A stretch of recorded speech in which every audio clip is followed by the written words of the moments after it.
भाषा है। सच कहूं तो मौन ही भावना की भाषा है। उनका जो काम है अहले सियासत जाने, मेरा पैगाम मोहब्बत है जहां तक पहुंचे। सवरेगी अब बादी, बदलेंगे सब नजारे, हम हारेंगे ना हौसला, अब साथ है हमारे। मेरा मानना है न खींचो कमानों को, न तलवार निकालो, और जब तोप हो मुकाबिल तो अखबार निकालो।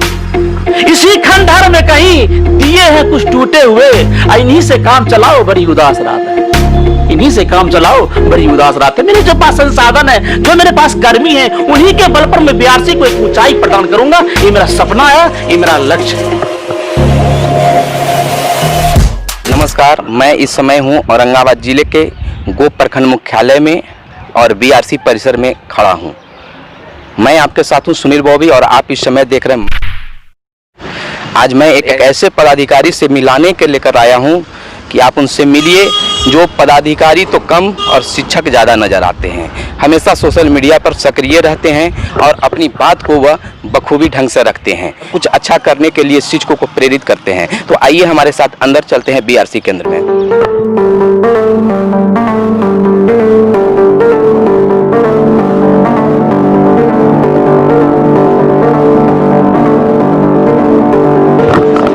हम बीआरसी केंद्र के अंदर प्रवेश कर रहे हैं और यहाँ पर देखिए कुछ स्लोगन भी लिखा गया है और पहले लिखा गया है प्रवेश करते ही प्रकाश संसाधन केंद्र गो आपका हार्दिक अभिनंदन।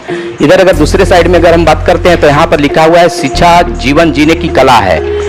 नीचे लिखा हुआ है आप सीसीटीवी कैमरे की निगरानी में है। जी हाँ, पहुंची तो पहुंची लेकिन पहुंची तक नहीं पहुंची। बहुत ही मार्केबल शब्द का यहाँ पर प्रयोग किया गया। हर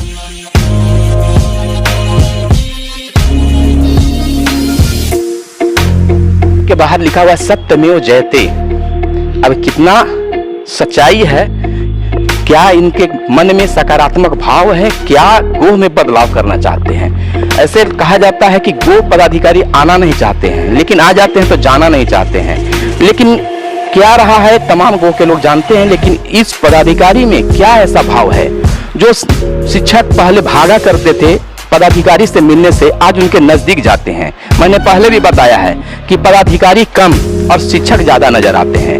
हमेशा सोशल मीडिया पर सक्रिय रहते हैं और अपने शिक्षकों को हमेशा आगे की ओर बढ़ने के लिए मार्गदर्शित करते रहते हैं। तो ज्यादा लेट नहीं करूंगा और आपको उन पदाधिकारी से रूबरू कराऊंगा। हम अंदर चलते हैं। मैंने पहले ही परमिशन ले लिया हूं कि सर मैं आपसे मिलना चाहता हूं, इसलिए दोबारा हमें शायद परमिशन लेने की आवश्यकता नहीं होगी। प्रणाम सर। देखिए जिनका हम तारीफ अभी तक कर रहे थे, तारीफ इस बात को लेकर नहीं कर रहे थे कि ये अच्छे हैं या बुरे हैं। जो मैंने सुना है उस चीज की बात मैंने लगातार आप लोगों को बताया है, क्योंकि हमेशा बीआरसी के नाम पर लोग चिढ़ा करते हैं। खासकर शिक्षा विभाग विवादों के घेरे में हमेशा रहा करता है।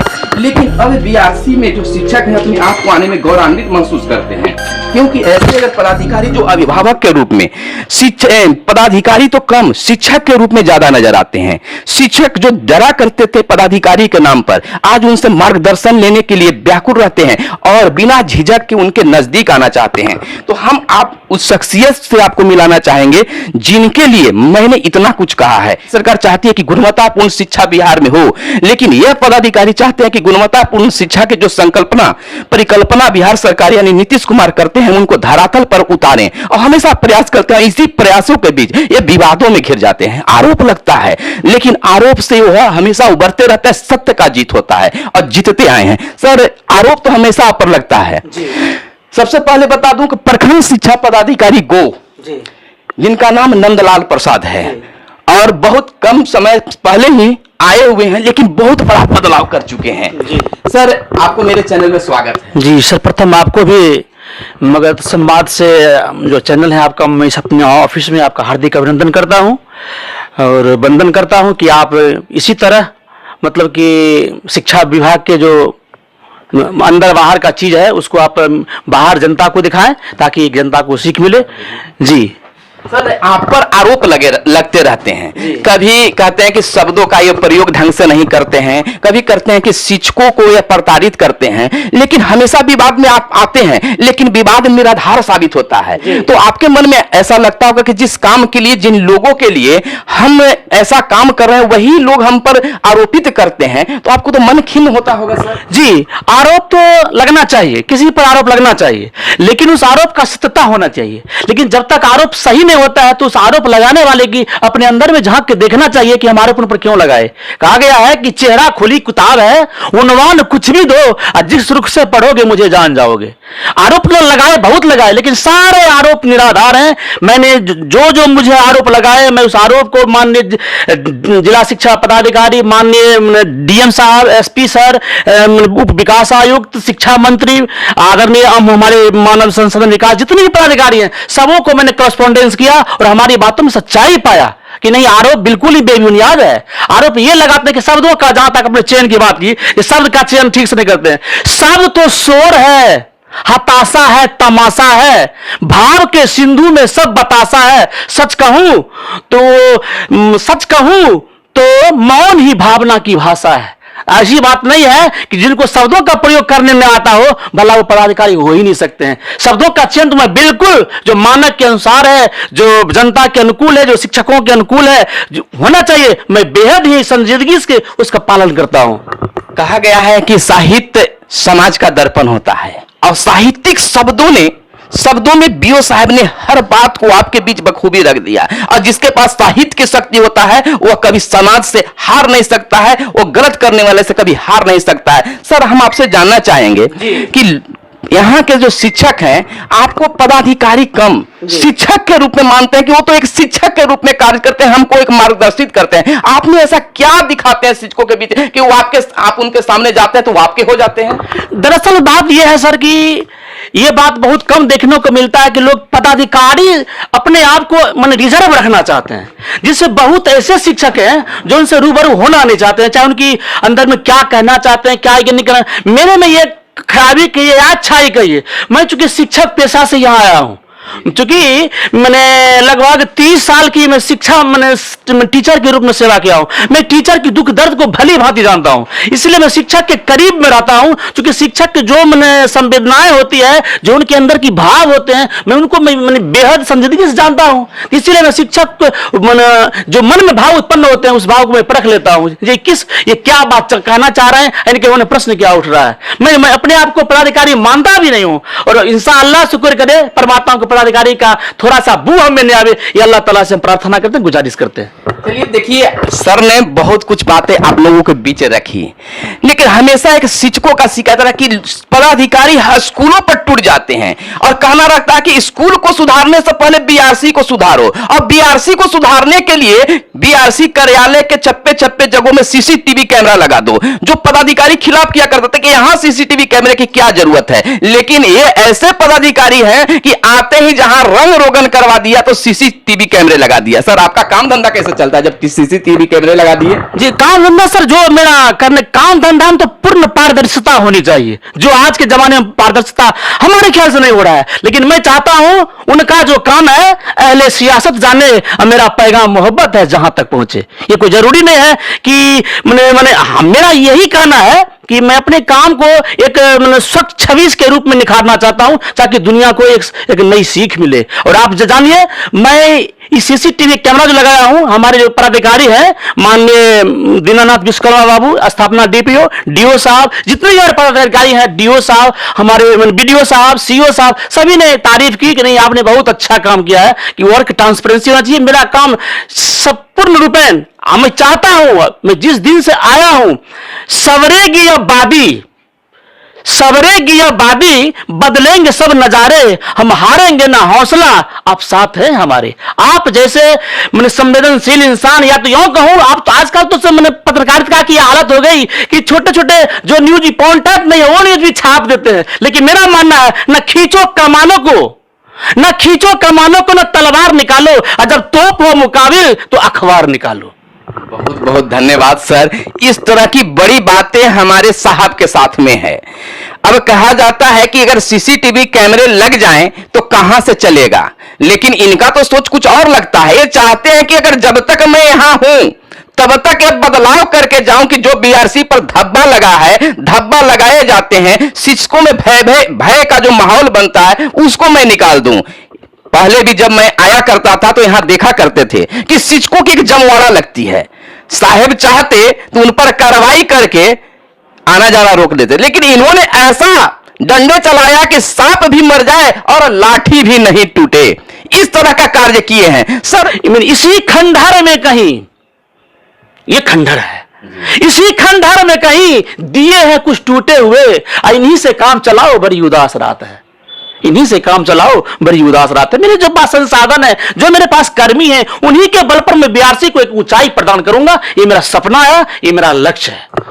गोप प्रखंड में सर आप कितने दिनों से आए हैं? अब लगभग 1.5 साल हो गया सर। प्राइवेट विद्यालय में कोई भी माता पिता अपने बच्चे को भेजते हैं तो 3 बजे भोर से ही वो जाग कर उनके तैयारी में लग जाते हैं, लेकिन सरकारी विद्यालय में भेजने के लिए उनका कोई जिम्मेवारी नहीं होता है। बच्चा उठता है, भोजन करता है या नहीं करता है, थाली लेता है या न लेता है, वो चल देता है। तो यहाँ पर अभिभावक भी दोषी हैं। आप सर इसमें किस रूप से देखते हैं? अभिभावक बिल्कुल रूप से दोषी हैं। सरकारी विद्यालय में जो बच्चे पढ़ते हैं वो भी अपने बच्चे को समझते हैं कि खाना पूर्ति मेरा बच्चे पढ़ रहा है। आप सर तो गौर कीजिएगा कि जब कॉन्वेंट के बच्चे जब सरकारी बस पे जाते हैं तो उनकी माता या पिता जो भी अभिभावक हो उनका टिफिन कैरियर और बैग लेते हैं और जहां तक वो बस का समागम स्थल और आने का वहां तक वो बच्चे को पहुंचाते हैं। और बच्चा जब बस में चढ़ता है तो वो अपनी माता या पिता उनको हाथ में बैग और मैंने टिफिन जो है और पानी का बोतल थमा देते हैं, बाय बाय बाय बाय बच्चे, अगर बच्चा बाय मम्मी बाय टाटा करते हैं। अब एक सरकारी बच्चा रोड पर खेल रहा होता है, उसके मम्मी पापा देख रहे होते हैं, लेकिन उसको ये नहीं कहते बाबू जरा तुम विद्यालय जाओ,